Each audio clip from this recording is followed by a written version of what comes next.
बड़ा सवाल है, चांद पर कैसे बसेगी इंसानों की बस्ती? चांद पर बसे शहर का नजारा कैसा दिखेगा? क्या चांद की जमीन पर भी धरती जैसी फसल लहराएगी?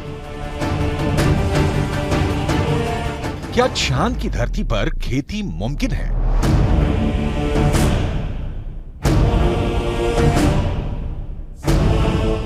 विज्ञान कहता है कि चांद पर अभी इंसानों के रहने लायक वातावरण नहीं है, लेकिन नासा का कहना है कि आने वाले वक्त में चंद्रमा की धरती को रहने लायक बनाया जा सकता है। लेकिन दावे के मुताबिक चांद पर बसने वाली बस्ती नहीं होगी सस्ती।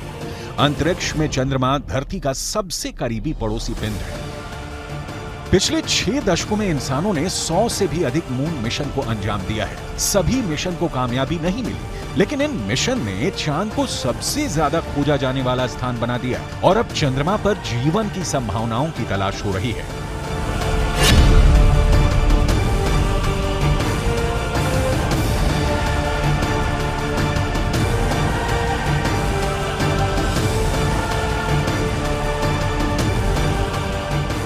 अभी तक चंद्रमा से जुड़ी कई हैरान कर देने वाली जानकारियां सामने आई हैं।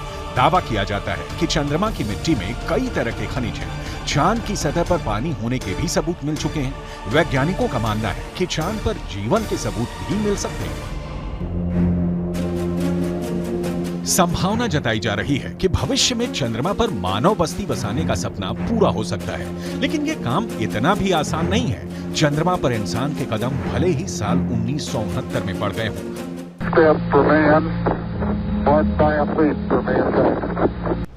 लेकिन कड़वी सच्चाई ये भी है कि 1972 के बाद से किसी भी अंतरिक्ष यात्री ने चांद पर कदम नहीं रखा।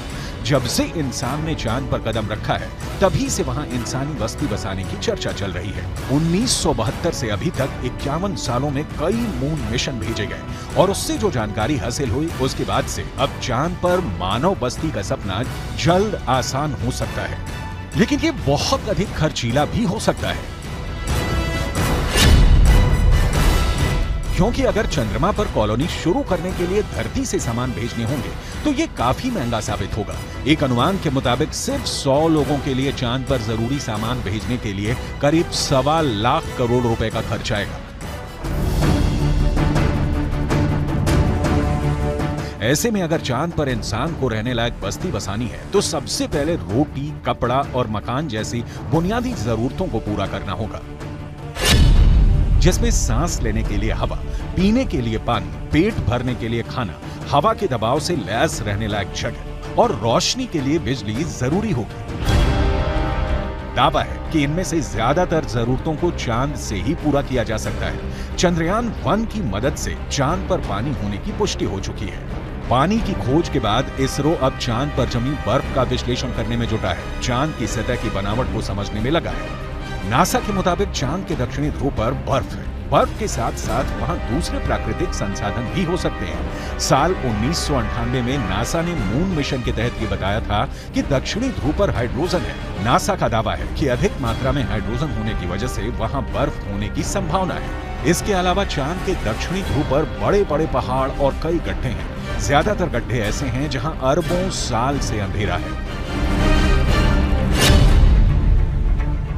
अमेरिका के नासा के मुताबिक घुप अंधेरे के बीच यहां बर्फ का जमाव हो सकता है।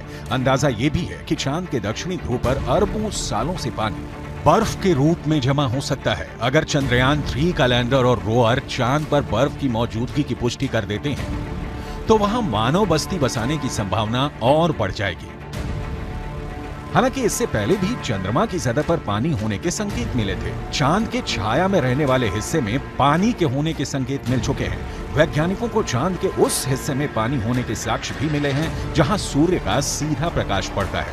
ऐसे में अगर चंद्रयान 3 चांद के दक्षिणी ध्रुव पर पर्याप्त बर्फ होने की पुष्टि कर देता है तो चांद की सतह पर मौजूद बर्फीले पानी से इंसानों की बस्ती और चंद्रमा पर अर्थव्यवस्था के लिए आधार को तैयार करने में मददगार साबित हो सकती है। आइए रसायन विज्ञान की भाषा में समझ लेते हैं कि ये कैसे मुमकिन हो सकता है। रसायन विज्ञान में बर्फीले पानी का रासायनिक सूत्र होता है H2O। पानी एक एक अणु में हाइड्रोजन और ऑक्सीजन 2:1 के अनुपात में मौजूद होता है, यानी पानी के एक अणु को हाइड्रोजन और ऑक्सीजन में तोड़ा जा सकता है। H2O equals H2 plus O2, यानी पानी की मौजूदगी में चांद पर सांस लेने के लिए ऑक्सीजन बनाना आसान है। वहीं पानी से हाइड्रोजन और ऑक्सीजन को अलग करके ईंधन के तौर पर इस्तेमाल कर सकेंगे। साथ ही साथ पानी से चांद पर बिजली भी तैयार की जा सकती है। साफ है, चांद पर मौजूद पानी कई समस्याओं का समाधान हो सकता है। पानी के इस्तेमाल से सिंचाई के लिए खेती का काम भी आसान किया जा सकता है, क्योंकि चांद पर इंसानों की बस्ती को लेकर रिसर्च कर रहे वैज्ञानिकों को तब बड़ी कामयाबी मिली थी जब चांद की मिट्टी में पौधे उगाए गए। अपोलो 11 मिशन के दौरान करीब 22 किलो सामान चंद्रमा से लाया गया था। इसमें तकरीबन 50 चांद के चट्टानों के टुकड़े और चांद की मिट्टी शामिल थी। शोधकर्ताओं को इस बात का बिल्कुल भी अंदाजा नहीं था कि चांद की धूल भरी मिट्टी में कुछ उग भी सकता है या नहीं। उन्होंने इसे एक प्रयोग के तौर पर लिया कि अगर अगली पीढ़ी में कोई चांद पर जाता है तो वहां पर कुछ उगा सकता है। जो नतीजे सामने आए उसने वैज्ञानिकों को चौंका दिया।